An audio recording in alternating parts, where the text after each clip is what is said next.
মানবতার সেবায় রক্তদান ফাউন্ডেশনের উদ্যোগে শীতার্ত, অসহায় ও দুস্থ মানুষদের উষ্ণতার ছোঁয়া পৌঁছে দিতে রাতের আঁধারে শীতার্তদের শীতবস্ত্র বিতরণ করা হয়েছে। বরিশাল নগরীর নথুল্লাবাদ, হাতেমালী চৌমাথা, শেরেবাংলা মেডিকেল কলেজ হাসপাতাল, বেলস পার্ক লঞ্চ ঘাটে এই কার্যক্রম পরিচালনা করেছে মানবতার সেবায় রক্তদান ফাউন্ডেশন। উক্ত কার্যক্রম সম্পর্কে মানবতার সেবায় রক্তদান ফাউন্ডেশনের সাংগঠনিক সম্পাদক মোহাম্মদ ইয়ামিন বলেন, আমাদের সংগঠনের মাধ্যমে ১৫০ জনকে কম্বল ও জ্যাকেট বরিশাল সদর ও বাকেরগঞ্জে সংগঠনের মাধ্যমে বিতরণ করা হয়েছে।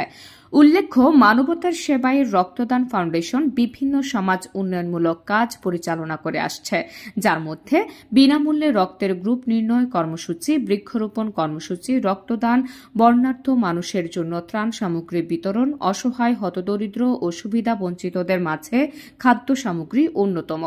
উক্ত কার্যক্রমে উপস্থিত ছিলেন প্রতিষ্ঠাতা পরিচালক সৌরভ হাওলাদার, সাংগঠনিক সম্পাদক ইয়ামিন, যুগ্ম সংগঠন সম্পাদক রানা হাওলাদার, ক্রিয়া বিষয়ক সম্পাদক নাইম, সদস্য সোহাগ হোসেন, কবির মাহমুদ রাজ, আলামিন সহ অন্যান্য সদস্যবৃন্দ উপস্থিত ছিলেন। প্রতি বছরের ন্যায় এবারও আমরা শীতার্ত মানুষের জন্য শীতবস্ত্র বিতরণীয় কার্যক্রম চলমান আছে। গত 1 মাস যাবৎ আমাদের এই কার্যক্রম চলমান আছে। যারা আমাদের পাশে থেকে সহযোগিতা করেছেন এবং পাশে ছিলেন তাদের সকলকে অসংখ্য ধন্যবাদ।